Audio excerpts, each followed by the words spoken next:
Salut à tous, j'espère que vous allez bien. Nouvelle vidéo aujourd'hui, et aujourd'hui on va présenter le bilan du PEA pour mars 2025. Alors si vous êtes aussi investisseur, vous avez vu que le mois de mars a été un mois plutôt catastrophique en termes de résultats. Mais bon, tant mieux parce que tout ce que je vais pouvoir acheter au mois d'avril, ça va coûter moins cher que si je l'avais acheté au mois de mars. C'est les soldes, du coup je vais pouvoir en profiter. Alors dans cette vidéo on va voir plusieurs choses. On va d'abord comparer le S&P 500 à l'Eurostock 50, donc comparer l'Europe aux États-Unis. Ensuite je vous présenterai mon cash flow. On va voir du coup quels sont mes revenus et quelles sont mes dépenses dans le mois.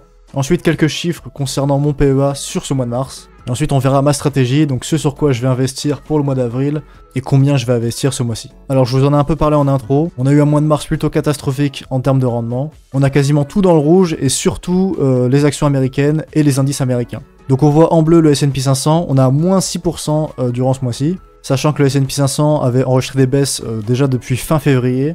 Donc on va dire que depuis que ça a commencé à baisser, on est à environ moins 10% et environ moins 12% pour le Nasdaq. Pour ce qui est de l'Europe, on voit aussi une baisse qui est quand même bien moins importante que celle aux États-Unis. Mais ce qu'on voit surtout, c'est la corrélation qu'il y a entre les marchés.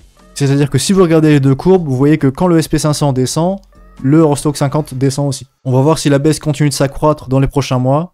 Mais en tout cas, ce qui est sûr, c'est que moi je vais continuer d'investir sur mon DCA, voire même investir plus. Donc concernant mon cash flow et mon budget pour le mois d'avril, vous voyez du coup mon salaire, 1800 € net par mois. Mon side business qui me rapporte environ 1000 € par mois. En tout cas, j'estime qu'il va me rapporter 1000 € pour le mois d'avril. Et ensuite, je vais prendre un peu d'argent que j'ai dans mes livrets. Parce que clairement, j'ai trop d'argent dans mes livrets. Et mon matelas de sécurité est trop important, donc j'aimerais le réduire du coup en piochant de l'argent dans ces livrets. Et du coup en mettant cet argent au travail. Donc tout ça, ça nous représente un investissement de 3000 € ce mois-ci, tout sur le PEA. Vous voyez aussi deux petites dépenses, donc le loyer. L'avantage c'est que je vis encore chez mes parents, donc forcément le loyer n'est pas vraiment important, mais je leur paye quand même une rente. Et le budget plaisir, j'ai mis 100 €. Vous voyez que du coup je dépense très peu d'argent durant le mois, ce qui me permet de maximiser mes investissements le plus possible. Ensuite du coup concernant la valorisation de mon PEA, il me reste du coup 37 € en espèces.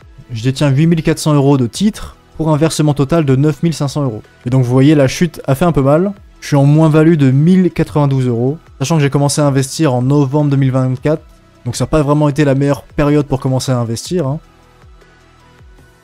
Entre novembre jusqu'à mi-février, il y avait plutôt des stagnations, donc pas vraiment de plus ou moins-value. Et depuis mi-février, fin février, on a commencé à voir cette grosse baisse, du coup j'ai perdu à peu près 1000 €. Mais comme je vous ai dit au début, du coup, c'est plutôt les soldes, donc on va pouvoir acheter moins cher les actions qu'on veut. Donc je suis vraiment pas inquiet là-dessus. Concernant ma stratégie, du coup, on se rappelle qu'on avait 3000 € à investir. J'ai une très forte conviction sur le marché américain, malgré tout ce qui se passe avec les politiques de Trump, les tarifs, le fait qu'ils veulent envahir le Canada, le Groenland, etc.